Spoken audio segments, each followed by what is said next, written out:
سلامونه ستړي مشئ. نن در سره په دې لنډه معلوماتي ویډیو کې داسې څه وړاندې کوم چې زموږ ډیری هیوادوال ورسره لاس او ګریوان دي. هغه رواني ناروغي ده. آیا پوهیږئ چې رواني ناروغي څه وخت پیدا کیږي؟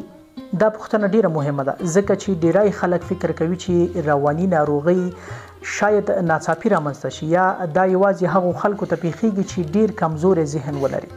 خو دا خبره سمه نه ده. رواني ناروغي ډیر ژور عوامل لري او د انسان د ژوند د مختلفو پړاوونو تجربو، مزاج، جینیټیک او نور ټولنیز حالات له امله پیدا کیږي. په عمومي ډول رواني ناروغي هغه وخت پیدا کیږي چې کله د انسان ذهن، احساسات یا چلند له خپل عادي حالات څخه واوړي او دا بدلون اوږد شي، دوام پیدا کړي یا د انسان ورځنی ژوند، زده کړې، کار او اړیکې له خنډ سره مخ کړي. رواني ناروغي ډیر وخت د ژوند په لومړیو پړاوونو کې پیدا کیږي، یعنی هغه وخت چې ماشوم یا تنکی ځوان د خپل شخصیت او فکر جوړېدو پر لور روان وي. د څېړنو له مخې نیمایي رواني اختلالونه د 14 کلنۍ مخکې پیلېږي او تر 25 کلنۍ مخکې 15% ناروغي راښکاره کیږي. دا پړاوونه ځکه حساس دي چې ذهن لا نه دی پوخ شوی، احساسات ډیر ژر بدلیږي او ژوند ته د انسان لید ډیر خام وي.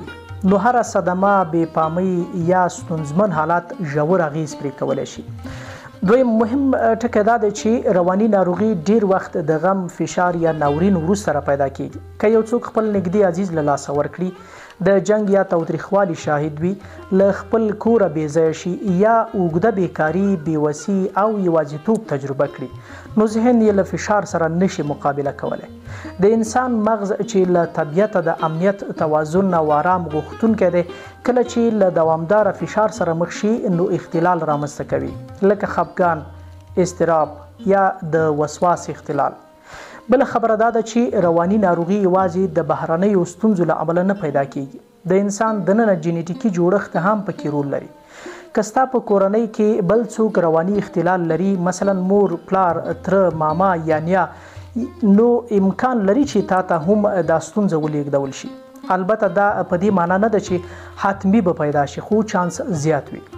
دا چانس له محیط ژوند سره، یعنی له چاپیریال سره، طرز او ذهني مقاومت سره تړلی دی. په دې ټولو خبرو کې یو اصل ډیر مهم دی. رواني ناروغي لکه د شکر، فشار یا زړه ناروغي داسې یو حالت دی چې هم پیدا کیدلی شي، هم یې نښې شته او هم درملنه لري.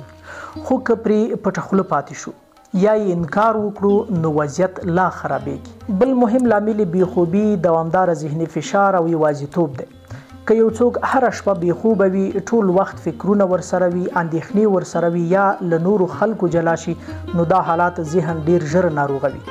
ذهن ته استراحت، مثبت رابطه او توازن ته اړتیا ده. که نو دا نه وي نو ذهن ستړی کیږي، بدن ورسره کمزوری کیږي او آخر دا حالت یو رواني ناروغۍ ته لار هواروي. نو په پای کې باید ووایو چې رواني ناروغي کومه د شرم خبره نه ده او نه هم دا یوازې له جنون سره تړلې ده. ډیر خلک شته چې د خفګان، اضطراب، وسواس یا یوازیتوب سره ژوند کوي، خو چې درک یې شي، درملنه یې وشي او مرسته ترلاسه کړي، نو بیرته عادي ژوند ته راګرځي. یوه جامعه هغه وخت پرمختګ کولی شي چې خلک یې رواني سلامت وي. نو راځئ چې دا موضوع جدي ونیسو، له یو بل سره مرسته وکړو او که څوک دا ډول ستونزې لري باید پرې پټه خوله پاتې نه شو. لیدونکو، دا لنډه ویډیو تمه ده چې تاسې ترې یو څه زده کړي وي.